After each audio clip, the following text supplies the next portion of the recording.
Mangaluru ಫಲ್ನೀರ್ನ car alteration ಸೆಂಟರ್ನಲ್ಲಿ ಸೋಮವಾರ ಬೆಳ್ಳಂಬೆಳಗ್ಗೆ ಸಂಭವಿಸಿದ ಭೀಕರ ಅಗ್ನಿ ಅವಘಡದಲ್ಲಿ ಲಕ್ಷಾಂತರ ರೂಪಾಯಿ ಮೌಲ್ಯದ ಸೊತ್ತುಗಳು ಹಾನಿಗೀಡಾಗಿವೆ. ಶಾರ್ಟ್ ಸರ್ಕ್ಯೂಟ್ನಿಂದಾಗಿ ಈ ದುರಂತ ಸಂಭವಿಸಿದೆ ಅಂತ ಶಂಕಿಸಲಾಗಿದೆ. ಬೆಳಗ್ಗೆ ಸುಮಾರು 7:30ರ ವೇಳೆಗೆ ಮಳಿಗೆಯಲ್ಲಿ ಬೆಂಕಿ ಕಾಣಿಸಿಕೊಂಡಿದ್ದು ನೋಡುತ್ತಿದ್ದಂತೆಯೇ ವ್ಯಾಪಕವಾಗಿ ಬೆಂಕಿ ಹರಡಿದೆ.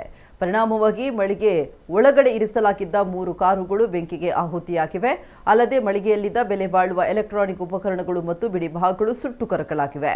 ಮಳಿಗೆಯಿಂದ ದಟ್ಟವಾದ ಹೊಗೆ ಬರ್ತಾ ಇರುವುದನ್ನು ಗಮನಿಸಿದ ಸ್ಥಳೀಯರು ತಕ್ಷಣವೇ ಅಗ್ನಿಶಾಮಕ ದಳಕ್ಕೆ ಮಾಹಿತಿಯನ್ನು ನೀಡಿದರು. ಪಾಂಡೇಶ್ವರ ಅಗ್ನಿಶಾಮಕ ಠಾಣೆಯ ಸಿಬ್ಬಂದಿ ಸ್ಥಳಕ್ಕೆ ಧಾವಿಸಿ ಬೆಂಕಿ ಪಕ್ಕದ ಕಟ್ಟಡಗಳಿಗೆ ಹರಡದಂತೆ ತಡೆದು ನಂದಿಸುವಲ್ಲಿ ಯಶಸ್ವಿಯಾದರು. ಘಟನೆಯ ವೇಳೆ ಮಳಿಗೆಯಲ್ಲಿ ಯಾರೂ ಇಲ್ಲದ ಕಾರಣ ಪ್ರಾಣಾಪಾಯ ಸಂಭವಿಸಿಲ್ಲ. ಮಂಗಳೂರು ದಕ್ಷಿಣ ಪೊಲೀಸರು ಸ್ಥಳಕ್ಕೆ ಭೇಟಿ ನೀಡಿ ಪರಿಶೀಲನೆ ನಡೆಸಿದ್ದಾರೆ.